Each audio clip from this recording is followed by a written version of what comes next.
I needed some help, so I went to Merriam-Webster's Collegiate Dictionary, the 10th edition, because I wanted to know what almost means. I had a good idea, but I wanted to see what somebody smarter than me said. He said, Mongo, almost means very nearly. He said, almost means very nearly, but not exactly or entirely. Mike Hightower, you know, coming up when we used to play on the court, what we used to say was close, but no cigar. See, the word almost can be used, DJ, in a bad sense or a good sense. So almost can be a bad thing or a good thing. It just depends on what side of almost you own. The Bible itself, Deacon Richardson, is full of almost. Some of the most notable characters of the Bible, they're familiar, Julia Hawkins, with the word almost. Yeah, for example, Abraham almost killed his only begotten son. Almost. Bible record, got the knife in his hand on the way down. Almost. But then the angel spoke from heaven and said, Abraham, stay your hand. Said, do the lad no harm. Said, for now I know that you fear God and that you love God, because you were not going to withhold that blessed gift that God gave to you in your old age. Lot's wife almost escaped the fire and the brimstone. She almost had it. She almost had it, but what she did was she fooled around and wanted to see what was in back of her. And I need to tell you, Macedonia, the stuff that's in back of you, let it stay in back of you. Because if you turn around and looks, it probably looks like it did a second ago. So you ain't missing nothing if you don't look back. And the reason we can't move forward, some of us, is Lot's wife. We too busy looking back. And what it indicated, that even though she was leaving Sodom and Gomorrah, she was not leaving Sodom and Gomorrah in her heart. So she looked back and poof, now she's in the Morton salt box. The Bible says she turned into a pillar of salt. So be careful, because you might not turn into a pillar of salt, but if you look back, you might turn into something that God didn't intend you to turn to. Pharaoh was almost persuaded to let the children of Israel go. But that pride rose up in him, and he said, what am I doing? These little dirty, cheap, no good rascals ain't. Go get them. Israel, Nisi, at Kadesh Barnea was almost in Canaan. They were almost there, Les Patton. They were almost there. They were 11 days away.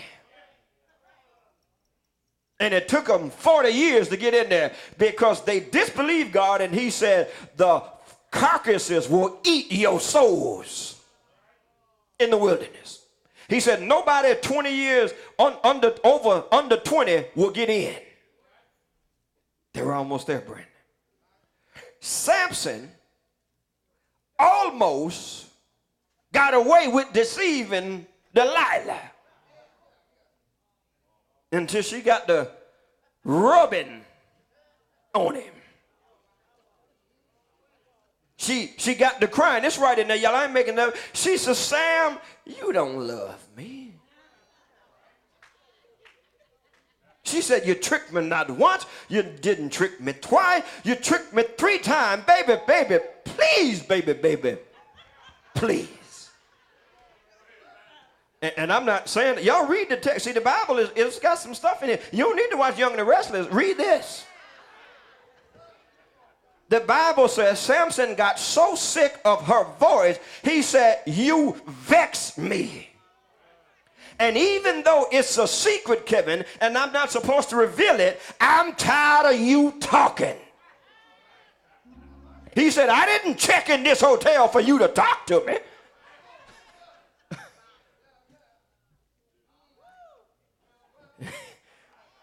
He said, "The locks of my hair, baby. I ain't never been in a barber shop or a boutique." He said, "If you cut the 7 locks, I'll be as weak as any other man." Delilah texted the Philistines and said, "I got him now." No, this is what she said. She said, "I can tell the way he looked at me." The Bible said, he told her all of his heart. She said, "I got him now." Here's Samson, mama, strongest man in the world, when the Spirit came upon him, was able to kill 1,000 Philistines with just the jawbone of his ass. He carried massive gates 38 miles uphill, but he couldn't whip Delilah. King Herod almost let John the Baptist go free. Even after a seductive serenade by Miss Salome. Now, I don't know what she was doing, Renee, but I know she was moving. I don't know if it was the Cabbage Patch, the Monkey Jerry. I don't know what she was doing. But I know one thing, stuff on her body was moving. And he got to doing this with his head, and he said, baby, I give you what, talking to it now, his wife, so I give you whatever you want. Just keep your daughter. Keep her doing that. They said, "I want the head of John the Baptist." He said, "No, hold on now. Now you didn't go on kind of too far." They said, "Now, king, you're a man of your word, and you made that promise in front of everybody." He almost let him go, but he didn't. The 5 foolish virgins, Nash, we were talking about this last week, was almost persuaded to keep their lamps trimmed and the lights burning. But they got caught up at the house party at Hollywood and Vine.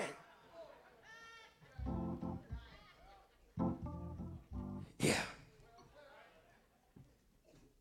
Judas almost changed his mind, but instead he sold Jesus, the Prince of Peace, for 30 pieces of silver, which would be equivalent, Kevin, to $15.30. Now, when Delilah told the Philistines, or the Philistines told Delilah rather, said, each one of us, each one, will give you 1,100 pieces of silver, each. And Judas sold Jesus for a pick 3 at Captain Louis. $15.20.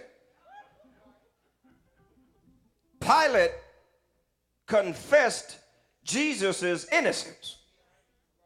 Even took a warning from Miss Pilate. He, Jones, almost set him free. Not only just the Bible, we know we've probably said it in our own life. How many of you have said, you know what, I almost passed that test? Oh, y'all are going to be honest today. I remember when Nicole and I and a few of us went to Tampa, Florida to cast our vote in the 2000, and I believe it was 2004, for the National Baptist Convention USA Incorporated. Dr. William Shaw was one of the candidates, and that's who we were supporting. And you remember Reverend E.V. Hill was running for president. And once E.V. Hill did not win the presidency, he said, and it made so much sense, he said, the only reason that Dr. Shaw won the presidency over me is because he got more votes. I mean, he told the truth. Yeah, y'all was looking for something. Yeah, that's the only reason he won, Renee. How many of you sitting out there say, I almost got that job? Almost, Charlou. Yeah. How many come and testify and say, I want to thank God because I was almost in an accident. Almost. I've had you don't need you to witness on this one. I'm a witness for you. I've had members come up to me in the house of God and said, Pastor, I almost went off on Brother Cantaloupe and Sister Grape. I had y'all tell me that. I didn't say the name because I didn't want to put nobody's business out. I mean, Mike in the church said, Pastor, I almost went off on her. I almost went off on him. Yeah. When we went out to see Quincy's first game, Battle Creek Central, Justin almost beat Kalamazoo Central. Brother Sam Gray, if they'd have just learned how to tackle one time. That's why you ought not do all that celebrating after you score. Celebrate when the clock run out. You high-fiving, cooking pizza, talking about who you going to call afterwards. There's 2 minutes left.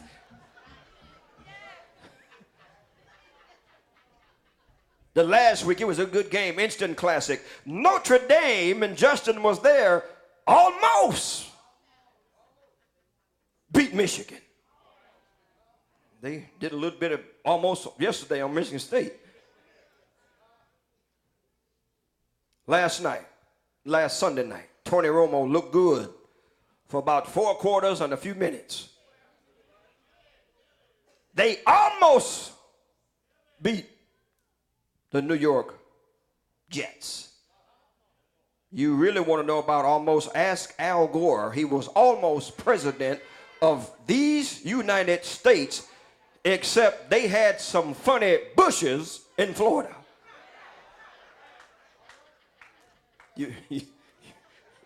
Yeah, can I get a?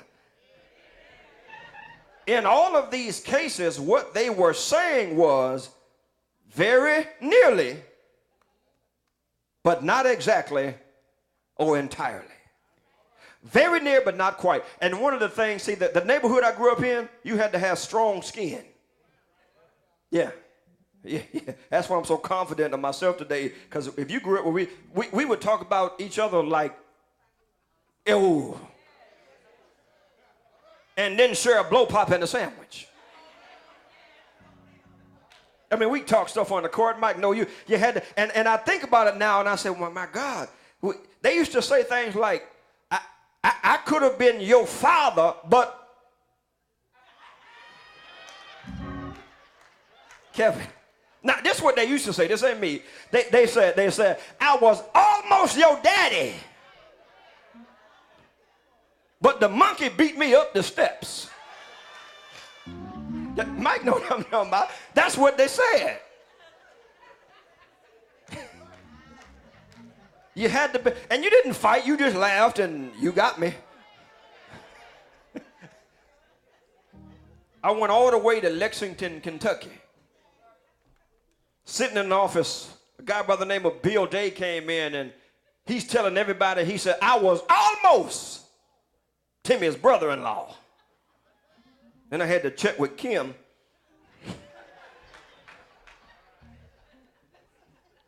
Now, my brothers and my sisters, of course, there are some almost in life that's not going to matter.